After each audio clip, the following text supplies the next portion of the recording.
at some point I was doing 12 whole eggs in a blender with 50 grams of whey isolate on top of that, a cup of oatmeal, cup of apple juice, a Metrex packet. There had to be like 150 grams of protein and at least 150 grams of carbs in there. And then whatever the fat, for 12 whole eggs have a lot of fat in them too.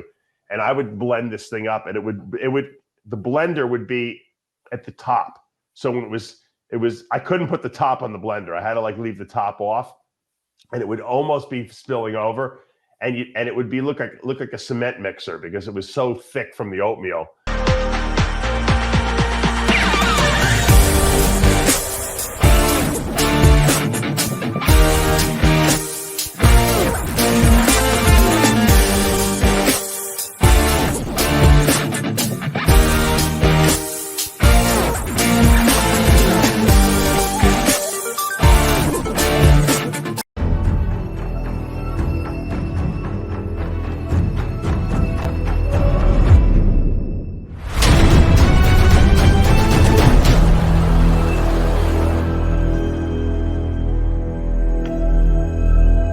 I created Species Nutrition with one mission in mind: to provide bodybuilders and serious athletes with no-nonsense supplements that work. I put my name and reputation on every bottle of Species Nutrition products. If you want to be your absolute best, join the evolution.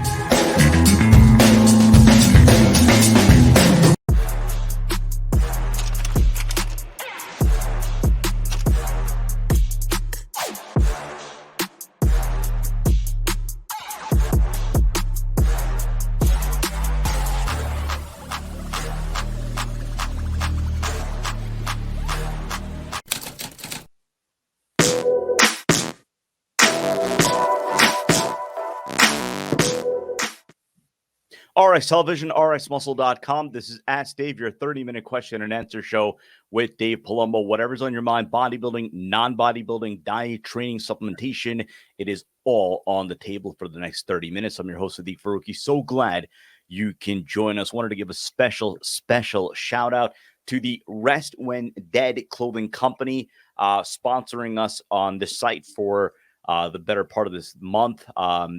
Quality clothing, one of the brand new clothing companies on the bodybuilding scene. You just saw the commercial with Carrot Badger. Somehow he actually fills this shirt out better than I do, as you can't tell. But no, really good stuff. Go check out their website, Rest When Dead. Go check them out on Instagram. Show them support. Show them some love. So one of the true new and up-and-coming bodybuilding merchandise companies on the scene, and we look forward to partnering them with months to come. Let's go straight into the questions. The first two questions on this show from the Dave Palumbo Experience app.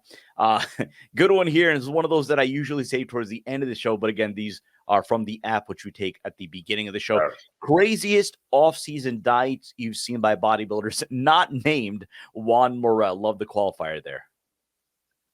I think that I probably, as far as I know, I've talked to a lot of people. I've probably eaten the most food of any person I know off season was. Juan ate more junk food than I did. But I ate, I think, probably more meals than he did. And Juan, I basically I said, Juan, you have the same metabolism I do. I said, so you got to pretty much eat as much as I do. But he was eating a lot more junk. I don't know if I could eat all the ice cream and cookies and crap that he ate. So he might have had me beat, I don't know, calorically speaking, but I would do 6 shakes a day, and then I would do 6 meals. So I was eating 12 times a day at some points, and I would wake up twice during the night to drink 100 grams of carbs plus 40 grams of protein in the form of Metrex packet. And if you knew those old Metrex packets, the white packets, they were, they had a lot. It wasn't just the protein. It wasn't like whey isolate that mixes real easy. It was thick too. So I'd have to blend them up in the middle of the night. I would put them in the blender, and I'd wake up in the morning to be powder everywhere, because you're half asleep. And I would suck down 2 shakes in the middle of the night. So, plus I had my McDonald's every day, and plus I was eating and drinking shakes and meals all day long. So that I think I pretty much probably ate the most calories of any person on a regular basis, all the time. In other words, in the whole off season. I think some people might have had bigger days than I did. I knocked off 12,000 calories yesterday. Maybe I didn't do that every, like in a one-day situation, but on a regular basis, I probably ate the most food of anything, which was a testament to how much I could pour down my throat. And like I said, at some point I was doing 12 whole eggs in a blender with 50 grams of whey isolate on top of that, a cup of oatmeal, a cup of apple juice, a Metrex pack. There had to be like 150 grams of protein and at least 150 grams of carbs in there. And then whatever the fat, for 12 whole eggs have a lot of fat in them too. And I would blend this thing up, and the blender would be at the top. So when it was I couldn't put the top on the blender. I had to leave the top off, and it would almost be spilling over, and it would be look like a cement mixer because it was so thick from the oatmeal. And when I would drink this thing, imagine a whole blender full of sludge, and I would pour the whole thing down my throat. I would do that twice a day sometimes. I mean, just massive amounts of calories that I would consume. And I've told the story. I used to throw them up sometimes because it was so much volume in my stomach that I just couldn't handle it. But I would drink it again. I would make it again and drink it. It didn't matter.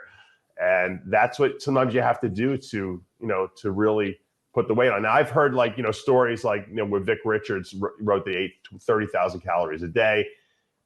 It was in Muscle and Fitness or Flex magazine. And when I interviewed him later on down the road after he retired, he said that they would just make that stuff up just to shock people. Joe Weider would make it up. So aside from those old mythical old wives' tales, I think Juan and I probably ate the most food of any person or any people that I know. That's for sure. Last week we had a question regarding, well, if you have an injury, should you go off? This one is more so about taking a rest from training in general, but taking a week off, a rest week from training. Would you change diet or add some cardio? Says that he's currently in a mass gaining phase. Well, the whole idea is you're taking a week off from training. So now he's qualifying okay, I'm going to take a week off from training, but now maybe I should do cardio. If you're taking a week off to rest your body, right? That's the whole idea. Otherwise, don't even take the week off.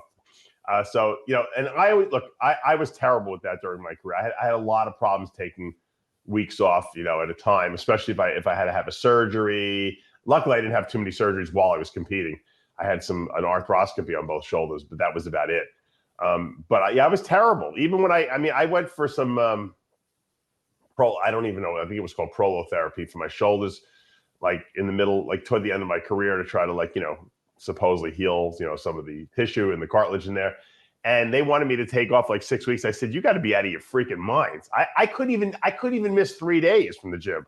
I was doing forearms and stuff like that. And I had a big trouble, a lot of problems, taking days off because I really like to train. Now that wasn't to say that I didn't take my 2 days a week off every week, rest days, but to take prolonged periods of time off, I don't know what it was. I just didn't like to take a week or two off. Some people could just say, I'm not going to train for the next 2 weeks. I'm like, what are you going to do? I just missed it. So for me, it was different. Nowadays, I could do it, and it still bothers me, but I'm not competing, so it's not as big a deal. But I think it's a good idea. I probably should have done more of those, take a week off here. I always thought that I was going to lose. I wasn't going to make progress. You know what I mean? I was always like, wow, that's a long time, 2 weeks off from the gym. But I think it's probably good for the body from a healing perspective. And you know what it does also? It also helps your mental state, because a lot of people get burnt out mentally. I never had that, but a lot of people do. And when you take off from the gym, you miss the gym. And there's nothing better for motivation to go and train hard when you miss the gym. The problem is some people don't miss the gym and they don't want to go back. But for people who really love it, you'll miss the gym after a week off. So I think it's a good idea if you can mentally handle it. Yeah, I think it's definitely a good idea for the body from a reparative and healing perspective. Now, those two questions came from the Dave Palumbo Experience app, which once again, I want to thank you guys so much, because I can't tell you how much support we've had for some reason, the last couple of months, we've got a lot of subscribers, and you can download that from your iTunes store or your Android store. It's $29 a month. You get me as a coach in your back pocket, essentially. All my writings, all my videos in one place, all my protocols, diets, off-season, pre-contests, all that stuff. Plus, you get a workout every week we put up. Plus, I do a Q&A for anyone who has a question in the app. I do it in an open forum, so everyone sees everyone's questions and everyone's answers. It's a good learning experience. And I do a Q&A video every week exclusively for the app members. So it's like another Ask Dave. So it's extra content because what we're trying to do is educate people. And this app is a pure education tool. And if you're really into bodybuilding and you want to become knowledgeable about the sport, nutrition, PEDs, diet, and you want to maybe even become a coach, this is absolutely, for $29 a month, you can't beat it. It's a great value. So thanks for the support. Let's go to our Instagram questions. Again, if you're not already following us there, official_RxMuscle. If you're not already following us on Facebook, it's just simple enough, RxMuscle. If you're new to this channel, we ask that you subscribe below, hit the notification bell. You're not going to miss any of our show segments, updates. Of course, now about just north of 8 weeks from the Olympia. So now we're going to start up our Iron Road to the Olympia, interviews, Iron Debate preview segments. So chock full of content heading into the 2023 Olympia. Interesting one here. So I'm going to qualify this by, so the question is about how do you train now in your 50s, your favorite way of training? But I'll ask it also in a manner where, let's just say you were still, maybe not competing, but like, bodybuilding, trying to get big. Yeah. What would your approach be entering into your 50s? I train better now than I did 10 years ago. And I'll qualify that because I was in a lot of pain with my shoulders. I had no cartilage left in my shoulders, so I was working around pain. Everything I did, upper body hurt, everything. But I trained. I never used it as an excuse not to go to the gym. And I just did a lot of machine stuff, and I had to work around, where there was pain and what I could do and couldn't do. And I did a pretty good job because I held on to my size. Especially the last couple of years of my competitive career, which were my best, I was limited. I was lifting heavy, but I was limited in exercises. So I lift better now than I did for the last 10, 15 years, probably, because I can do all the movements that I never did before. I incline barbell press, I shoulder press dumbbells. There's no movement that I cannot do. The only thing I don't do is squats because I have I have a fused ankle now. It just doesn't work. I have to do leg press because I have the flexibility in my ankle joint to do it. But I train everything, and even though I have a partially torn quad still, I still do all the quad exercises. I don't lift as heavy as I did. So what I've modified is how much weight I do, but I still use the same rep scheme. I still use the same set scheme. So I do lower volume, higher intensity. It's just that my higher intensity now is not the weight that I was doing 20 years ago or 15 years ago, because I'm not that strong, because I'm not on a huge crazy cycle. I'm on HRT. So I can only do what I can do, but it feels heavy to me. So I haven't changed my philosophy because why would I? Lower volume, higher intensity is what works for my body. And I've and everyone's body's a little different. That's what works for me. And I can actually do more exercises now than I was doing, which is, actually, I noticed that my body has more complete development now. Like if I'll pose in the mirror after a shower or something like that, I'm like, I'm seeing muscle groups come in that I didn't have, or had disappeared for a couple of years when I was right before I got my shoulders replaced, and I was at my worst. I was really, really, deficient in certain areas because I couldn't do certain movements. I couldn't externally rotate my shoulder like that, so I couldn't do any kind of pressing movements at all overhead, and that changes how your physique development. So I think that the answer to your question is, don't change what works for you. You just might have to modify how much weight you're doing as you get a little bit older. Because who wants to get injured? I don't want to tear a muscle at 55 years old. There's no reason to. I don't need to go to that place.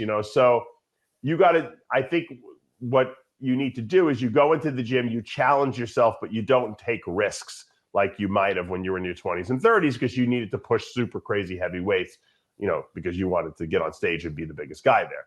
So that's how at least I've modified my training. But I do the same exact exercises, the same rep schemes, just less weight. Let's go to Wolf Lover. Is it okay to take two different esters of repetitively the same compound, like test SIB, test enanthate? I don't even know what he was asking. Two of yeah, what? it's like I guess the keyword here is repetitively the same compound. Two esters Yeah. he wants. Okay. Yeah. Yeah. I mean, testosterone is testosterone. So whether they combine or meld the testosterone to enanthate ester or cypionate or propionate, or they don't even put an ester on it, and you have test suspension, it's the same drug.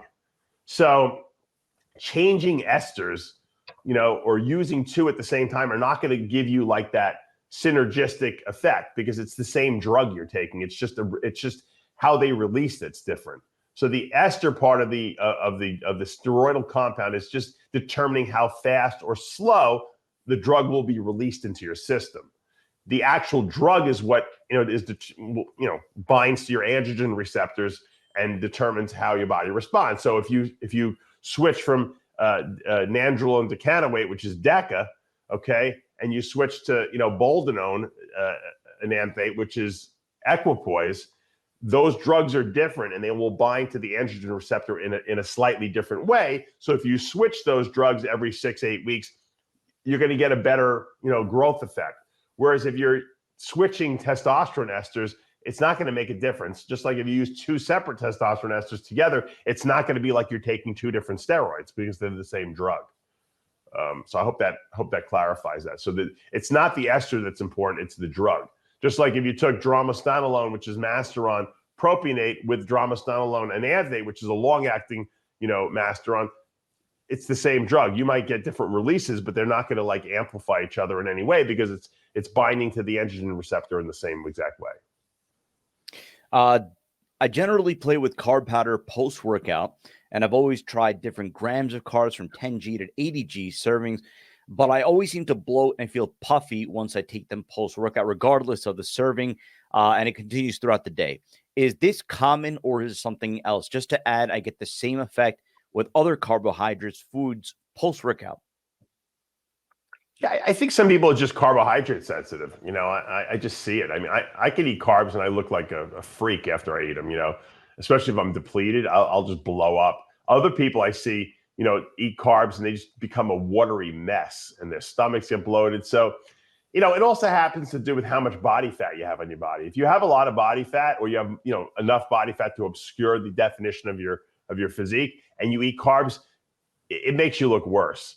If you're really lean and you take in carbs, even though you might hold a little water from the carbs, which is inevitable, it sometimes looks good because you get veiny looking, and it kind of blows the muscles out a little bit, and you just look big, and lean. So it's a cosmetic thing that has to do with your levels of body fat more than anything else. But then again, some people are just carb sensitive too, and if you eat, let's say, 80 grams of carbs, okay, and 2 hours after you eat 80 grams of carbs, you check your blood sugar, and your blood sugar is still really high, like 170 or something like that, then you're obviously not absorbing your carbs properly, and they're sitting in a place that they shouldn't be sitting in.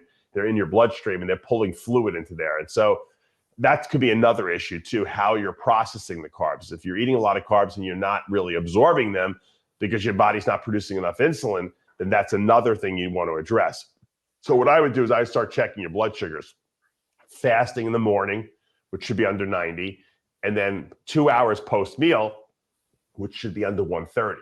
If you're running high at any of those times, then it could mean that you're just not absorbing the carbs that you're eating. So you're kind of gobbling down all these carbs, thinking you're going to glycogen load your muscles, and it's not happening. So you might have to supplement with some insulin, whether it be long-acting or short-acting, depending on when your blood sugars are running high. Usually people run high in the morning, fasting blood sugars, which you would use a long-acting insulin. If you're running high after meals, then you might want to supplement with faster acting with your meals, especially with the bigger carb meals. So once again, that's kind of it's hard to give you a definitive answer because everyone's a little different, but that's it in a nutshell.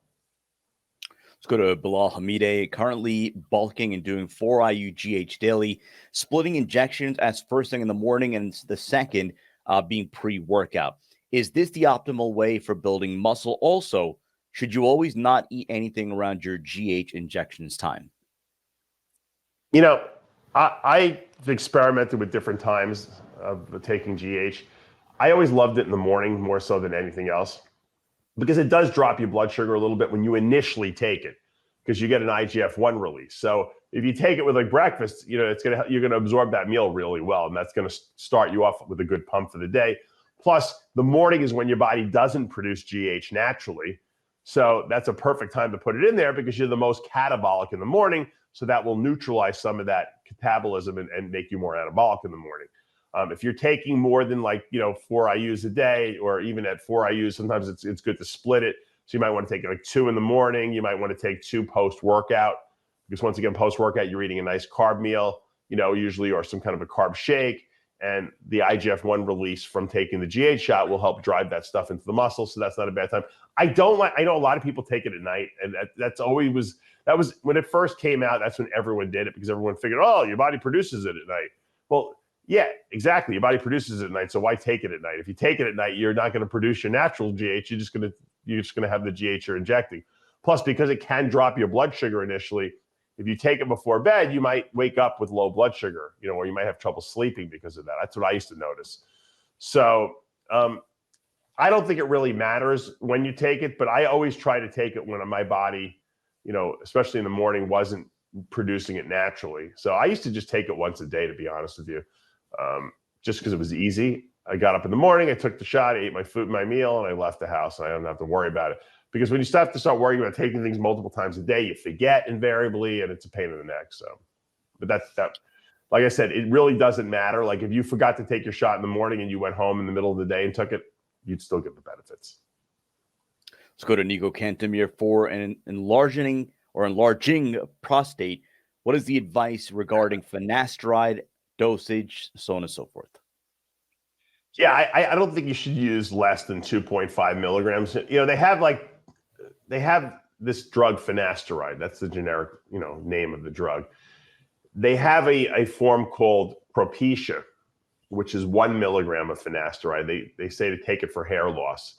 I started taking that probably in 2001 or 2000, I think around there. And someone told me to up it to 2.5, that you'll get a better effect. And I did, and I noticed a better effect. At that point in time, I didn't even know that I was a high DHT converter, but I was. Now I know this because I know I've had DNA testing done, and I every time my DHT levels are checked, they're never like low. They're always like mid-range, and that's on finasteride, and that was on when I wasn't even taking any kind of anabolics or any kind of hormone replacement. So I'm a high DHT converter, but for most people, if you want to preserve hair, 2.5 milligrams is the way to go. I think the 5 milligram dosage of finasteride is, they say, for prostatic hypertrophy. That's the dose they recommend. I think 2.5 is probably adequate, unless you're just like a super high DHT converter. So of all the different dosages that I've tried, 2.5 seems to be the one that I've stuck with. And literally, I've been doing it for almost 25 years, and I don't really have no side effects. I think when I first started taking it, like I was convinced that it was maybe messing me up, the terms of having sex, like maybe erections and stuff like that. But I think it was psychological, because after 2 weeks, I forgot I was taking it, and there was no problems anymore. So for most people, it's fine. Now, if your levels are too low, sometimes you could take finasteride and it lowers you too much. That's when you might want to just cut back on the dosage. But the only way to know that is to go for testing. So go to your doctor, let them test your DHT levels and your testosterone levels, estrogen levels, and see. If you're too low, you cut it back a little bit. But I think for most people, 2.5 milligrams per day is perfect. Let's go to Iconic Football. Is it worth getting injectable, dbol, anadrol, winstrol, etc. over pills?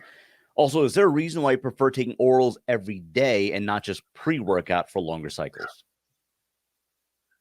Orals don't last in your body, so you have to take them every day. Otherwise, you're going to have, look, the body, and I've had this argument with people, because I know Amin likes to do like anadrols like a couple days a week or something like that. But the whole idea behind anabolic steroids and why they work is because you have consistent levels of the drug in your body. Your body likes regularity. It doesn't like to be up and down and up and down and up and down. That's why people who take test propionate, fast-acting esters tend to be moodier. They get if you're prone to break out, you'll break out more, because levels go up and down. What I noticed was, especially when I was in the midst of my career, and I did have acne issues, that I dealt with. When I was on like a long-acting ester that kept my levels very stable, I never broke out. I would only break out when I would come off the gear usually, because that's when my levels are all over the place again. So you want regularity, So the long-acting esters are really better. And, as far as if you're going to do orals, always make sure you're taking a long-acting ester with it. That's very important. But if you want the drug to work, okay, if you want anadrol to work as anadrol, it's got to be in your system, Now, most people can't handle taking it every day, because what happens? It kills their appetite because it's toxic. And it's not really a good drug for bodybuilders who have to eat 6 or 7 times a day, because it doesn't allow you to do that. If you have to take less of it, or only take it 2 or 3 times a week to still be able to eat, then it's the technique of only taking it 3 times a week is working, but because what is working is because the drug's not in your system enough. So you're not going to get any gains from it. You'll get bloated on the days you take it. So you'll think you're stronger and you're getting gains, but you're really not.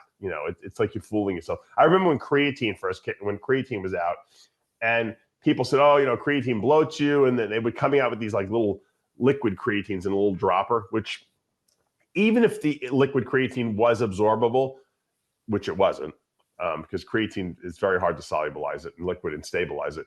Even if it was, there was like you were using a dropper, and we all know that you need to use like at least 5 grams, 3 to 5 grams of creatine to really get an effect from it. So they would say, "Oh, well, this creatine works better because it's absorbed more efficiently. It doesn't cause any bloating." Yeah, well, it doesn't cause any bloating because you're not really consuming any creatine. It's like having a teaspoon of whey isolate and say, "Oh yeah, I'm doing whey isolate post-workout." You're doing a teaspoon. You're getting like 2 grams of protein from it. So, you're not going to get side effects when you don't get any positive effects either. And so I think that's where the problem lies. As far as injectables, I liked injectable Dianabol. I felt it worked really well. I never used injectable anadrol. I never tried any other. They didn't have those when I was competing, so I really can't comment on those. But they're still nasty drugs. They still have, side effects to them. And anadrol is very toxic. So, the one drug that I think really benefits a person in injectable form is injectable Dianabol. Injectable Anavar is stupid because the pills work fine and they're really not very toxic at all. So there's no reason to put it in injectable form. But for Dianabol, because they kind of can kill your appetite a little, in the injectable form, for some reason, it has no appetite suppression and you get all the benefits from it. So that's just what I've experienced over the years. And I used to use the Dankel brand of injectable Dianabol. I would do 25 milligrams 3 times a week, and it worked really, really well. Let's go to NY Bigger. I can't explain the science behind this and hope you can help. I've been taking 100 mg a week of Test E for over a year now. Years ago, I used to take Test E all the time with no issues. Now, I get serious PIP every time. I've tried various sources. You get the same results. I've also tested the sources via roid test and know they are legit. Recently, I've started preloading my syringe and let it sit for a few days in the same bag I keep all my gear. Somehow, that seems to prevent the PIP. Any thoughts on why that is? Could it be that excess preservative has evaporated? Yeah, I think this person kind of nailed it right on the head. I think that some of the either preservative or the antibacterial, they put some benzyl alcohol in there. Sometimes when people are making it themselves, they put extra in there because they're worried. They don't want people to get infections, which is good, but it can burn. When you're injecting it into your body, and it burns the tissues and it irritates them. It causes inflammation. So by keeping it in that syringe, whatever he was doing, probably some of the alcohol, evaporated off, and that's why it wasn't hurting as much. But yeah, I mean that's usually the case, especially if the drug is real. A lot of times the drug isn't real, so it's you think it's testananthate, it's actually testpropionate, and that's what's hurting.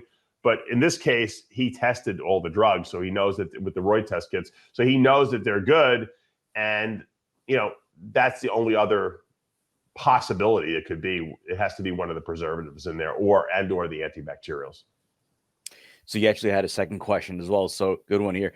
I never worked at a gym, but have often wondered if people who are in gyms all day, like trainers or gym employees, do they suffer from overtraining? I would think that the urge to train will be there the entire time you're at the gym, even if it's just at set here and there. Any thoughts on that?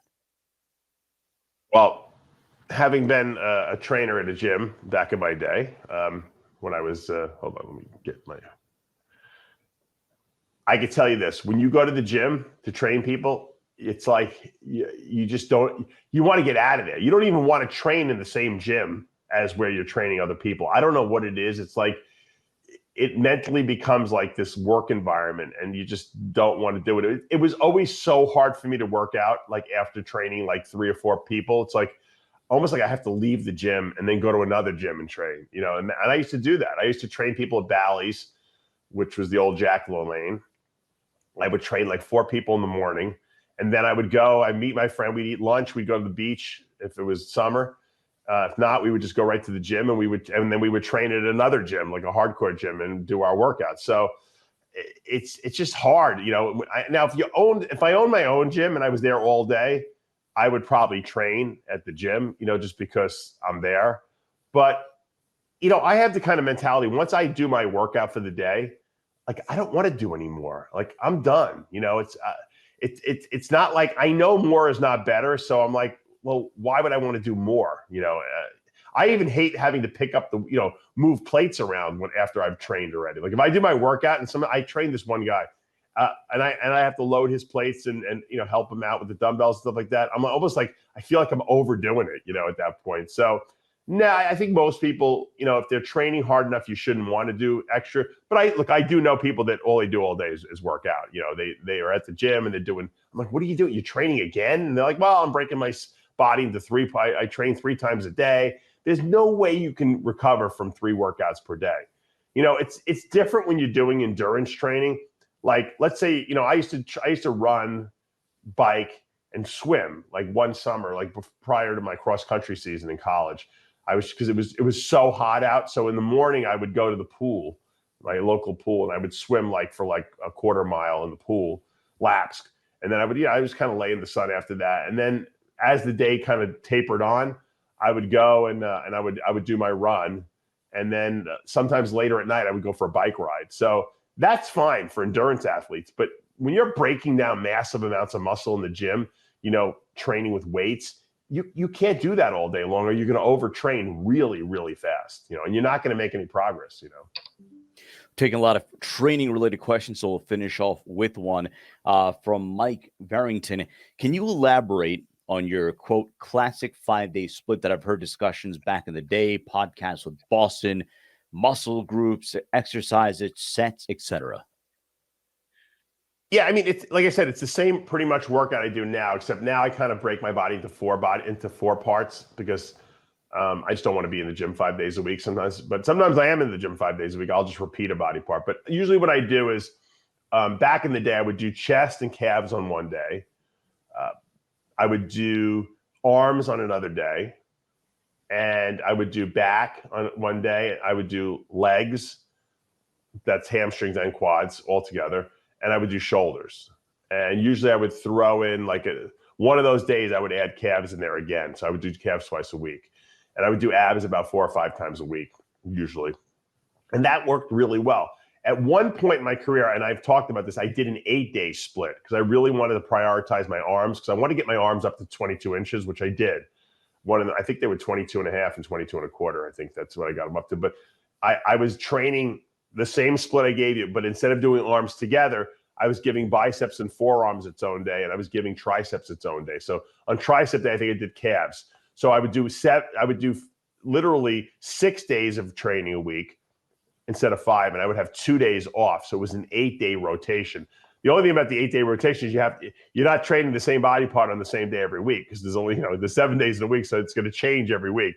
So you really have to keep track of what you're doing.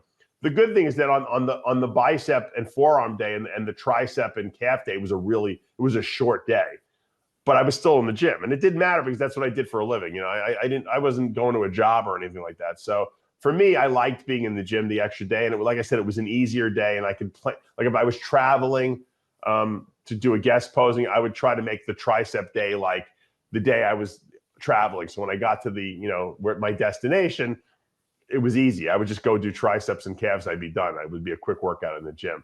But that worked for me. But most of my career, I did that 5-day split I talked about. That's going to do for this episode of Ask Dave. Again, we ask that you subscribe below, hit the notification bell. Right now on the channel, all new episode of the After Hours podcast. The guys discuss, unfortunately, another tragedy in the bodybuilding world. Neil Curry passing away a couple of days ago at the young age of 34. We didn't really want to speculate as far as what happened, but really reflect upon, again, just the tragic nature of what happened. And, but again, it was one of those shows where about 7 different discussions all in one episode. So that's live on the channel, of course, all new episode of Heavy Muscle Radio, Dave and Chris Aceto. And then tomorrow, of course, all new episode of Iron Rage, as well as an all new episode of Rips and Rants. And a lot of you have been requesting more episodes of Dave and John Romano. So we want to make that more of a regular staple in terms of our weekly content. So that going up tomorrow as well as an all new episode of Iron Rage. Again, subscribe below, hit the notification bell. If you like what you're watching, hit the like button, comment below. And as always, we appreciate all of your support. For Dave Palumbo, I'm Sadiq Faruqi. We'll see you next time.